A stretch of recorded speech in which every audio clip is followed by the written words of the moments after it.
Hey guys, welcome back to another video. So in this video, we are going to discuss about Indian Constitution of the 2022 scheme. So let me give an overview about what we are going to discuss in this video. In this video, we are going to discuss 5 modules, and from each module, we are going to discuss 5 questions. So without wasting any time, let's dive into it. So the module one's name is Indian Constitution and the necessity of the Constitution. So the first question is, what is the main purpose of the Indian Constitution? Option A, to establish a parliamentary system. Option B, to guarantee fundamental rights. Option C, to promote economic development. And option D, to ensure religious freedom. The correct answer for question number 1 is option B, to guarantee fundamental rights. The second question is, why was the written constitution necessary for India? Option A, to define the country's territorial boundaries. Option B, to establish a federal system of government. Option C, to provide a framework for governance and protect citizens' rights. Option D, to separate power between the executive, legislature, and judiciary. The correct answer is option C, to provide a framework for governance and protect citizens' rights.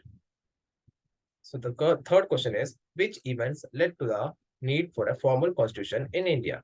Option A, independence from British rule.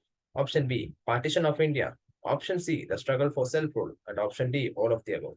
The correct answer is option D, all of the above. The fourth question, which committee was responsible for drafting the Indian Constitution? First option, Simon Commission. Second, Cripps Mission. Third, Nehru Committee. The fourth, Constituent Assembly. The correct answer for this is option D, Constituent Assembly. The fifth question, what is the significance of the preamble in the Indian Constitution? Option A, it outlines the fundamental rights of the citizens. Option B, it defines the powers of the president. Option C, it serves as an introduction and sets out the ideas and objectives of the constitution. Option D, it specifies the procedure for amending the constitution. The correct answer is option C, it serves as an introduction and sets out the ideals and objectives of the constitution. So let's see module 2, fundamental rights buildings. The first question in module 2 is, what are the fundamental rights in the Indian Constitution? Option A, rights given to the citizens by the government. Option B, rights can be modified by the government. Option C, basic human rights guaranteed to every citizen. And option D, rights applicable only to certain religious groups. The correct answer for this question is option C, basic human rights guaranteed to every citizen. Second question, which article of the Indian Constitution deals with the right to equality? Option A, Article 14. Option B, Article 19. Option C, Article 21. And option D, Article 25. So try to answer this question by pausing this video.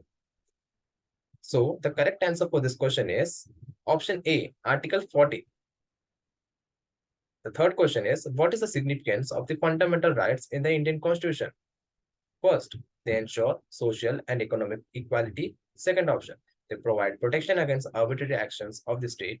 Third, they promote freedom of speech and expression. And option D, they establish the principle of rule of law. The correct answer is they provide protection against arbitrary actions of the state. The fourth question is, which fundamental rights ensure protection against discrimination on grounds of religion, race, or place of birth? Option A, right to equality. Option B, right to freedom. Option C, right against exploitation. And option D, right to constitutional remedies. The correct answer is option A, right to equality. The fifth question is, which of the following fundamental rights can be suspended during a national emergency in India? First option, right to freedom of speech and expression. Second option, right to life and personal liberty. Third, right to equality. The fourth option, right to education. So the correct answer for fifth question is option A, right to freedom of speech and expression. So now comes the third module, directive principles of state policy and its present relevance in Indian society. And the first question in third module is, directive principles of the state policy are enshrined in which part of the Indian Constitution? Option A, part 1. Option B, part 2. Option C, part 3. And option D, part 4. The correct answer is option D, part 4. The second question is, TPSPs are considered as guidelines for option A, fundamental rights, option B, state governments, option C, union government, and option D, President of India? The correct answer is option C, Union Government. Let's see the third question. Which of the following is not a subject covered under directive principles of the state policy? Option A, right to education. Option B, uniform civil code. Option C, protection of monuments. And option D, right to property. The correct answer for this is option D, right to property. The fourth question is, what are the directive principles of state policy? Option A, fundamental rights that guide the functioning of the state. Option B, principles to be followed by government to establish a just society. Option C, policies implemented by the judiciary to promote social justice. And option D, rights granted to the state by the central government. The correct answer is option B, principles to be followed by government to establish a just society. The fifth question is, are directive principles if state policy enforceable in court? Option A, yes, they can be directly enforced by the judiciary. Option B, no, they are not judiciable and cannot be enforced by the courts. Option C, they can only be enforced if they conflict with fundamental rights. And option D, their enforceability depends on the political will of the government. Correct answer is option B, no, they are non-justiciable and cannot be enforced by the courts. And here comes the fourth module, Parliament, Lok Sabha and Rajya Sabha and Parliament committees. So the first question is, which house of the Indian Parliament is directly controlled by the people of India? First, Lok Sabha. Second, Rajya Sabha.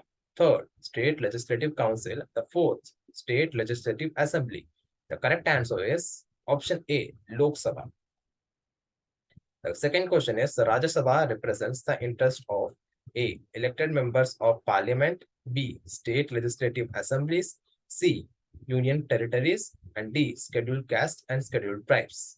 The correct answer is state legislative assemblies.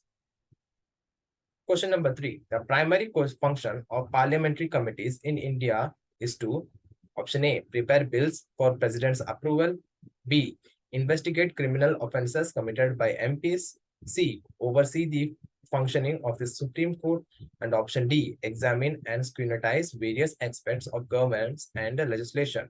The correct answer is option D, examine and scrutinize various aspects of governance and legislation. The fourth question, which of the following parliamentary committees is responsible for examining the annual budget and financial estimates? Option A, Public Accounts Committee. Option B, Committee of Public Undertaking. Option C, Estimates Committee. And option D, Committee on Petitions. And the correct answer for this is option C, Estimate Committee. The fifth question is, who is the ex officio chairman of the Rajya Sabha? First, Vice President of India. B, President of India. C, Prime Minister of India. And D, Speaker of Lok Sabha. The correct answer for this question is option A, Vice President of India. And here comes the last module, the important constitutional amendments till today.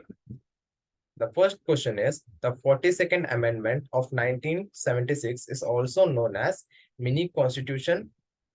Option B, Golden Jubilee Amendment. Option C, Preamble Amendment. And option D, Fundamental Rights Revision. The correct answer is option A, Mini Constitution. The second question, the 73rd Constitutional Amendment Act of 1992 introduced provisions for option A, right to education. Option B, local self-government in rural areas. Option C, anti-defection law. And option D, reservation of state seats for women in parliament. The correct answer is option B, local self-government in rural areas. Third question, the 86th Constitutional Amendment Act of 2002 amended the Constitution to make the right to education a fundamental right under option A, Article 21A, option B, Article 19, option C, Article 32, and option D, Article 45. The correct answer is option A, Article 21A. The fourth question, which Constitutional Amendment Act introduced Goods and Service Tax, GST, in India? Option A, 101st Amendment Act. Option B, 122nd Amendment Act. Option C, 73rd Amendment Act. And option D, 4th Amendment Act. The correct answer for this question is option B, 122nd Amendment Act. The fifth question and the last question of today's video is the 97th Constitution Amendment Act of 2001 dealt with option A, creation of National Judicial Appointment Commission. Option B, incorporation of directive principle of state policy. Option C, reservation of seats for scheduled caste and scheduled tribes in Lok Sabha. And option D, Panchayati Raj reforms. The correct answer is option A, creation of National Judicial Appointment Commission, NJAC. So guys, we have reached the end of the video. So guys, try to answer the questions by pausing the video and try to answer it as correctly as possible. And after that, I have given the answers for everything at the last. So I hope you got something to learn from this video. So if you like this video, kindly leave a like and consider subscribing for more future videos. So thank you guys for watching till the end and have a great day.